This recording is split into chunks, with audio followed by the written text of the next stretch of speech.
Fala galera do meu canal, bom dia, boa tarde, boa noite, não sei que horário você vai estar assistindo, mas hoje nós vamos fazer um vídeo um tanto diferente. Hoje nós vamos falar a respeito do tempo do fim. A questão é, tantas profecias, tantas coisas andam se falando. É verdade os Simpsons? Tudo que o Simpson falou, tudo que o Simpson profetizou, quem disse essas coisas para o Simpson? Existe uma sociedade secreta das 10 famílias mais ricas e poderosas do mundo que colocam isso tudo na mídia e na televisão e de repente isso vira filme, isso vira desenho. Será que nós somos o tempo todo manipulados? E o tal do 66, chifre pequeno, e o tal do abominável da desolação, do qual fala Daniel? Como que vai se dar o fim dos tempos? Vamos falar sobre tudo isso dentro e à luz da Bíblia. Nada de teoria da conspiração, nada de Simpson, nada de nada. Dentro da Bíblia e cada um tira a sua conclusão.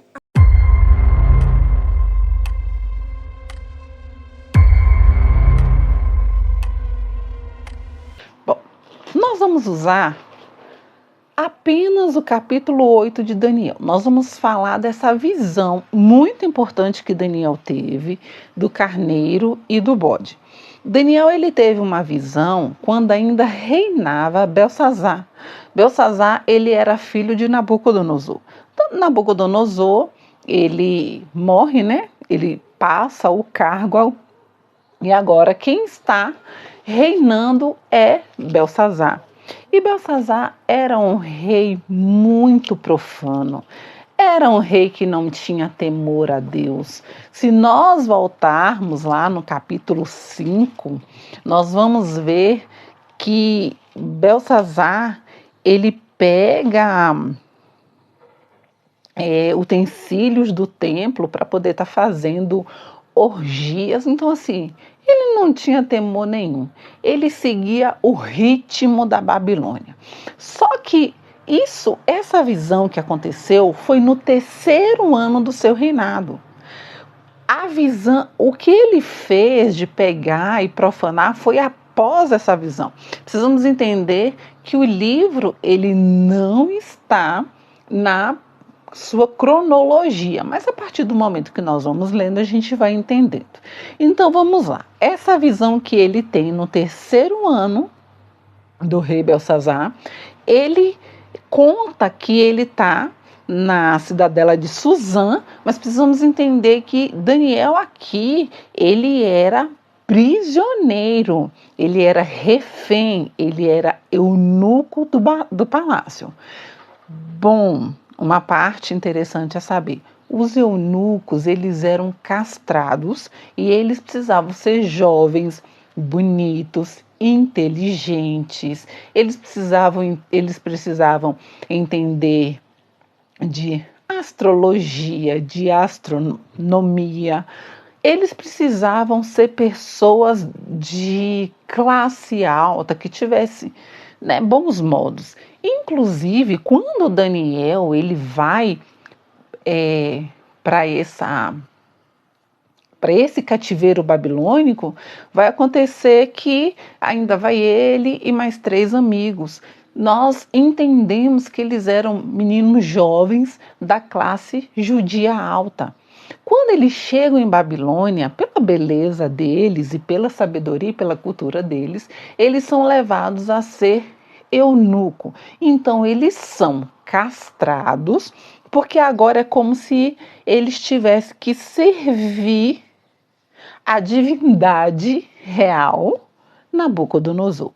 Os reis, eles se consideravam deidades e eles se achavam poderosos. Tanto que quando Nabucodonosor ele tem um sonho da estátua e que Daniel interpreta, e nós vamos ver aqui no capítulo 8, vai falar do pé da estátua, sem especificar o pé. Nós vamos ver no final do capítulo 8 uma parte que vai se referir ao pé da estátua, que é justamente o último império, o último tempo, o tempo do fim.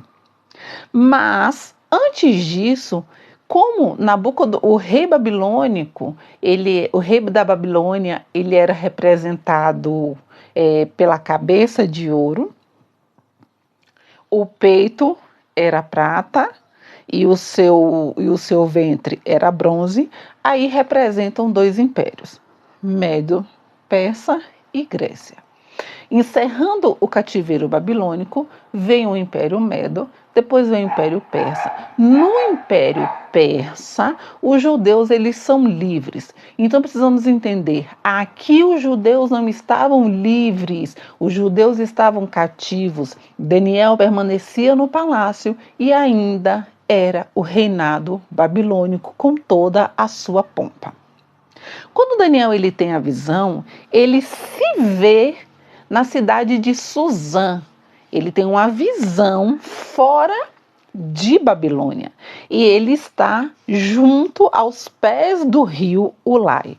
Então, a primeira visão que ele vê é um carneiro que tem 2 chifres e um era mais comprido do que o outro. E, de repente, o mais comprido, ele ainda começou a ficar maior do que ele já era. Então, esse carneiro aqui mostra 2 impérios em uma pessoa, o Medo-Persa. O chifre maior desse carneiro é o Império Persa. Ele tinha mais poder. Ele conquistou o Império da Média. Ambos se juntaram e quando se juntaram, a Pérsia ganhou mais poder. E Daniel fala que ele continuou observando as coisas que estavam ali acontecendo e ele viu que de repente vem um bode peludo. E esse bode, ele tinha um longo chifre entre seus olhos. E ele vinha do Oriente, do Ocidente para o Oriente. Ele vinha percorrendo toda a face da terra sem tocar o chão. Isso mostra a magnitude desse bode. Sabe, o bode flutuava. O bode era um bode poderoso, ele flutuava. Então, quando Daniel vê, ele fala que ele olhou para o bode e ele ficou refletindo a fúria desse bode. Qual era a intenção desse bode? Porque ele veio para cima do carneiro e destruiu. E no versículo 7 do capítulo 8 fala que o bode jogou por terra o carneiro e pisoteou, e não teve quem pôde livrar este bode da cólera, livrar o carneiro da cólera do bode. Então, quando o Império Medo-Persa, ele começa a perder a sua força, quando Alexandre o Grande vem e toma esse reinado todo para ele, vai acontecer que ele vem com muita fúria. Só que Alexandre o Grande, ele morre. Ele era muito obstinado. Ele queria alcançar o mundo. Ele queria transformar o mundo em uma Grécia. Entretanto, ele não conseguiu. Conta a história que Alexandre morreu em algum lugar que ele estava tentando conquistar. Ele morre, se eu não me engano, de alguma doença. Só que quando Alexandre morre, desse bode que tem um chifre, esse chifre se quebra. Quando esse chifre se quebra, esses chifres se tornam em 4 chifres. E de um desses 4 chifres vai sair um chifre pequeno. E é esse chifre pequeno que é o perigoso. É esse chifre pequeno que vai fazer um estrago na população. É esse chifre que vai trazer uma paz para aqueles que forem aliados a ele. Mas esse chifre vem com sangue nos olhos. Ele vem, a palavra de Deus diz lá em Apocalipse que ele vem assim podendo fazer magias. Ele vem como se ele fosse um Deus, ele vem resolvendo todas as coisas. O próprio Daniel aqui também vai nos falar que ele se torna tão poderoso, mas tão poderoso esse chifre, que ele não tem piedade por nada nem por ninguém. Ele é totalmente soberbo e arrogante. Mas quando que vai manifestar? Quando nós vamos para Tessalonicenses, o mundo naquela época estava sofrendo uma perseguição terrível. E as pessoas estavam achando que Jesus já tinha voltado, que Jesus veio, morreu, mas já voltou e que eles ficaram, que agora eles iam passar pelo pior. Então Paulo, na sua carta, em 2 Tessalonicenses, fala assim, olha, não tenham como se o dia do Senhor já tivesse chegado, porque isso não acontecerá antes que venha a terrível apostasia e se revele o homem da iniquidade. Então, é necessário que esses dois pontos importantes aconteçam. Uma terrível apostasia. Essa apostasia, ela vai provocar uma putrefação mundial. Ela vai provocar um derramamento de sangue terrível. Porque as pessoas não terão temor nenhum a Deus e as pessoas começarão a perseguir aqueles que temem a Deus. Só que antes de começar uma grande carnificina, eu digo que esse governo, que esse império não se trata de um homem, não se trata de um governante, não se trata de uma família, como as pessoas falam, das 10 famílias poderosas. Sim, temos no mundo 10 famílias poderosas. E isso a gente vê em Apocalipse, quando fala que tem um dragão, esse dragão tem 10 chifres. E existem as 10 famílias mais poderosas do mundo. E elas controlam o mundo, sim, mas pela própria força delas, não, pela permissão de Deus, para que se cumpra tudo que tiver que se cumprir para que Jesus venha. Então nós vamos comparar para o dia de hoje, tá bom? Quem são esses impérios e o que é que eles vão fazer? Porque quando nós olhamos para os sinais, nós vemos e nós entendemos que nós estamos à porta do fim. Só que todas as gerações que já se passaram, sofreram o que a gente vai falar aqui agora, uma grande perseguição. Desde que Jesus ascende ao céu, começa uma grande perseguição à Igreja de Jesus Cristo. Começa uma grande perseguição àqueles que carregam o testemunho de Cristo. Quando a gente lê em Apocalipse, no capítulo 12, nós vamos ver que João tem a visão de uma mulher e essa mulher está em dores de parto e ela tem um filho e o dragão quer tragar esse filho, mas esse filho vai para Deus. Quando essa mulher acaba com essas dores de parto, o dragão ele vai perseguir essa mulher. E uma vez que ele não consegue, essa mulher é levada para um deserto, onde vai ser sustentada pelo Espírito Santo, por Deus, por 1260 dias, ou tempos e metade de um tempo, ou 42 meses, como tem aqui, como a gente quiser falar. Uma vez não conseguida alcançar essa mulher, olha o que é que fala Apocalipse 12:17. Então irou-se tremendamente o dragão contra a mulher e partiu para atacar o restante da sua descendência. Quem são? Os que obedecem os mandamentos de Deus e se mantêm fiéis ao testemunho de Jesus Cristo. O dragão se colocou em pé sobre a areia da praia e o mar.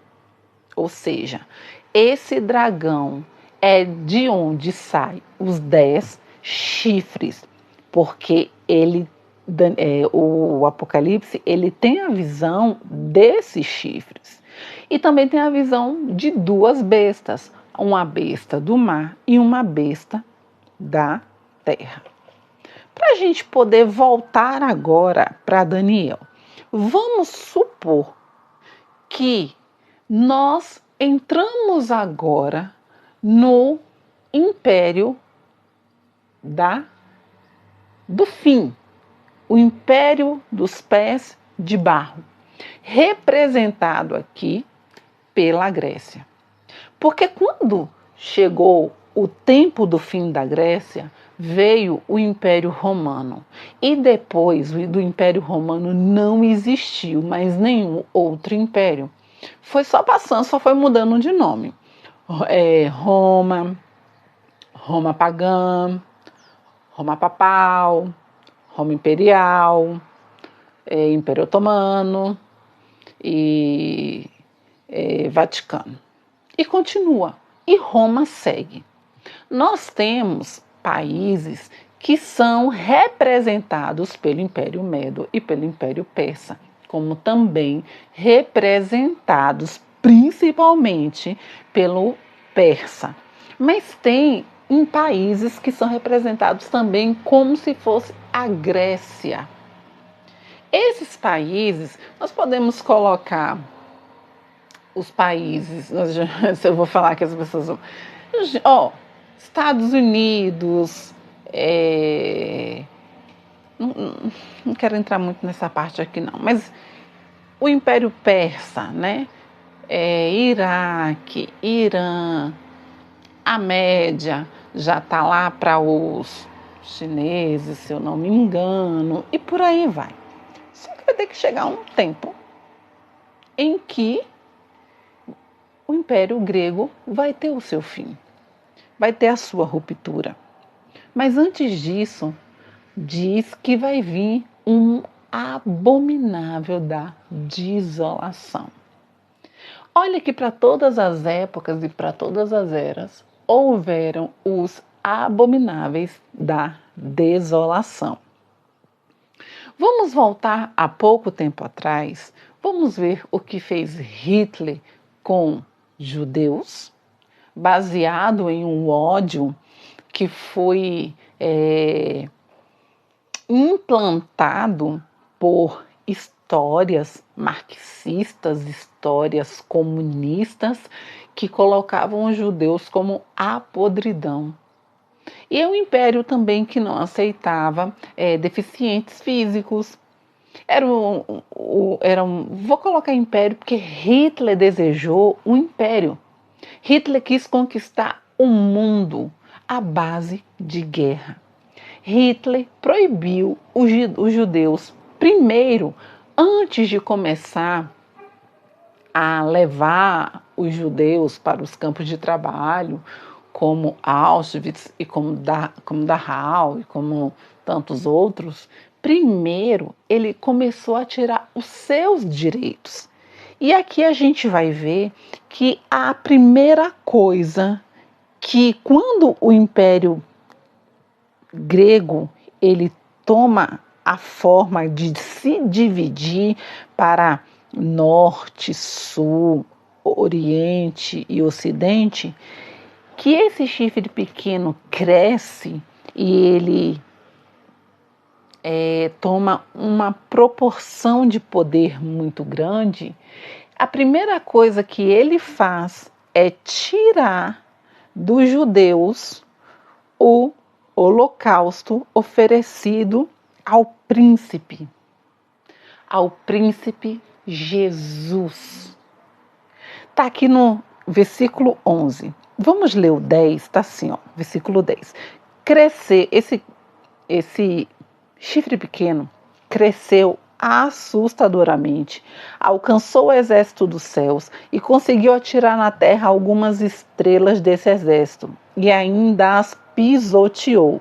Ele tornava-se cada vez maior e mais forte, até desafiar o comandante desse exército, quando suprimiu o sacrifício diário do holocausto oferecido ao príncipe e depois destruiu todo o santuário e o templo.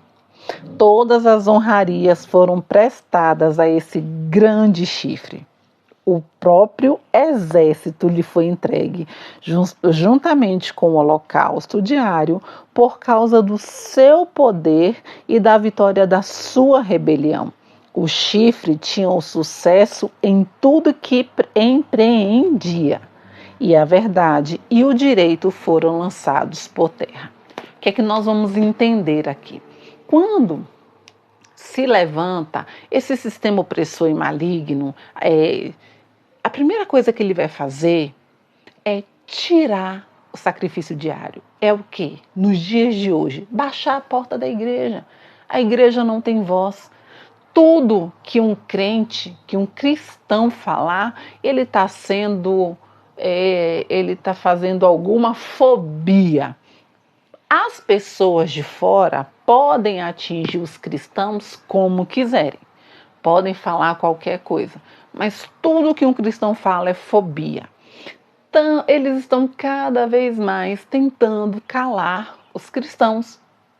E o pior de tudo estão calando sim.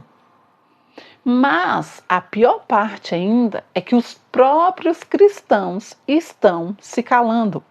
Então, o sacrifício diário é o que Paulo fala. Ofereçam os vossos corpos em sacrifício agradável a Deus, né? Apresentem os vossos corpos por sacrifício santo e agradáveis a Deus, que é o vosso culto racional. Hoje tem saído das igrejas cristãs, as igrejas que pregam a verdade, as igrejas que pregam a palavra de Deus, as igrejas que amam a Deus, tem saído muito dos seus púlpitos a palavra pecado, a palavra confronto, a palavra Jesus vai voltar. As pessoas têm olhado mais para si. Então aquilo que era dedicação a Deus está se tornando mais dedicação a homens. Às vezes nós vemos nos púlpitos da igreja muitos prefeitos sentados, nós vemos pessoas com algum poder aquisitivo. Quando Jesus fala, se eu não me engano lá em Mateus, ele vai dizer que nós não devemos fazer acepção de pessoas. Eu não devo pegar aquele que está bem vestido e colocar para sentar na frente e depois pegar aquele pobrezinho e sentar no fundo. Não, em Cristo nós somos todos iguais. Não deve haver, em hipótese alguma, separação. Porque uma vez que fomos unidos na videira que é Cristo, todos nós nos tornamos cristãos. Jesus vai dizer que ele é a videira verdadeira e que ele cortou alguns ramos para fazer enxerto. Então, alguns judeus que não creram e que renegaram a Jesus, que falaram que Jesus não era Messias, Jesus cortou para que aqueles, os gregos, os idumeus, os de Creta, né, daquelas cidades ali de Tiro e Sidom que estavam sendo evangelizados, pudessem vir e aceitar. E quando eles ouviam a palavra e eles recebiam a palavra, eles eram automaticamente enxertados. Então, quando nós cremos em Cristo como Messias e confessamos e damos testemunho dele, em Cristo nós somos um, ou seja, cristão. Não vai existir mais judeu, não vai existir mais gentil, vai existir igreja, vai existir cristianismo, vai existir um único povo servindo a um único Deus. Quando nós fazemos essa separação, quando nós atribuímos, por exemplo, que quando chegar no fim, só os judeus vão sofrer algum mal, precisamos entender que essa é uma fala muito antissemita. Quando vir o fim, tá aqui muito claro, nós vamos ler. Esse vídeo vai ser dividido em 2 tópicos, tá bom? Porque ele vai ficar muito grande. Quando vier essa abominação desoladora, ele não vai escolher que ele só quer perseguir judeu. Ele não vai escolher que ele só quer perseguir o homossexual. Ele não vai escolher que ele só quer perseguir o pobre. Não. Ele vai escolher perseguir principalmente a igreja e depois aqueles menos favorecidos que não podem ajudar ele no seu governo. Então ele vai perseguir. Então esse era o retrato do Império da Grécia, quando o chifre pequeno que sai de um daqueles 4 chifres se levanta. Esse era o retrato. E é esse retrato para os últimos dias, dos quais nós estamos vivendo, aonde diz que o direito, olha o que diz, que esse chifre pequeno vai pegar a verdade e o direito e lançar por terra. Hoje nós temos a nossa Constituição praticamente rasgada. Tá bom? Então vamos voltar lá. Levantou esse chifre pequeno, o que é que ele vai fazer? Ele vai se espalhar. Ele vai se espalhar.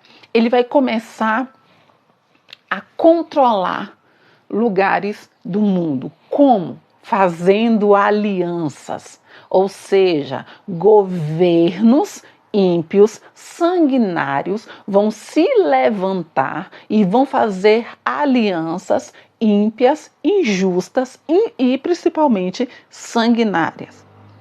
A questão é, Daniel pergunta no versículo 13, ele pergunta quanto tempo vai durar a suspensão do sacrifício diário, ou seja, quanto tempo que a igreja vai se calar? Quanto tempo que eles não vão mais deixar a gente orar? Quanto tempo que vai até para começar a rebelião do abominável, da desolação? Quanto tempo para o exército do céu ser pisado juntamente com as estrelas? Quanto tempo isso vai acontecer? Ah, Érica, o que tem a ver exército do céu com estrela? Quem são esses? Vai ficar para o capítulo 2. Para a gente não se perder, para não ficar muita informação, tá bom? Então, aqui nós já entendemos a respeito do império. Vamos viver hoje o império da Grécia. O chifre pequeno já se levantou. A apostasia aconteceu. A apostasia está aí. O que nós vemos de rituais, de profanação do templo, de profanação ao Espírito Santo, de tentar silenciar cristão, não é brincadeira. Então nós vemos aí agora que levantou esse chifre pequeno, que vem desse bode, que representa um império poderoso, e que também vai representar o pé da estátua de Daniel. Então nós vamos falar no próximo bloco sobre a continuação desse chifre, quem são essas estrelas que ele vai derrubar, quem são esse exército, né, juntamente com a estrela que ele vai pisar, e o que tem a ver o pé da estátua de Daniel com o que nós estamos falando. Então, aguarda o segundo tema que a gente vai continuar para esse vídeo não ficar muito longo. Aguardo vocês.